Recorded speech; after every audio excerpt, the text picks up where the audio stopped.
திரும்பவும் 2 மண்டையோடு ஜெயிச்சிட்டியா? நான் ஜெயிச்சிட்டேன், என்ன பழி வாங்கிடாத. ஏ ரியோக், நீயும் எங்க கூட சேர்ந்துக்கிறியா? ஒரு தடவையாவது நாங்க சொல்றத கேளுப்பா. போய் வேலையா பாரு, எனக்கு விருப்பம் இல்லை. நம்மளோட ஒழுக்கம் பண்பு தான் நம்மளை உயர்ந்த நிலைமைக்கு கொண்டு வரும். சூழ்நிலைகள் எப்படி இருந்தாலும் சரி, நம்மளை நம்ம மாத்திக்க கூடாது. உங்க எல்லாருக்கும் புரியுதா? யாகாமி, என்ன யோசனை? இந்த சென்டென்ஸை கொஞ்சம் டிரான்ஸ்லேட் பண்ணி சொல்லு பார்க்கலாம். கடவுள் சொன்ன விஷயங்களை பின்பற்றணும். அப்படி பண்றதால வாழ்க்கையில எந்த பிரச்சனையும் இல்லாம நாம முன்னேறி போகலாம்.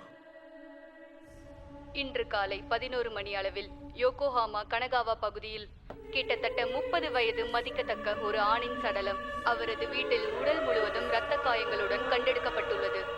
கனகாவா போலீஸ் இந்த கொலை வழக்கை தீவிரமாக விசாரித்து வருகின்றனர். அதே சமயம் இன்று மதியம் 25 வயது மதிக்கத்தக்க ஒரு பெண்ணை கொன்ற வழக்கில் போலீசாரால் தேடப்பட்ட குற்றவாளி நவோகி குஃபுஜி என்ற 35 வயது கொலையாளியை இன்று போலீசார் கைது செய்தனர். அவன் ஷிபுயா நகரை சேர்ந்தவன் என தெரிய வந்துள்ளது. தினம் இப்படி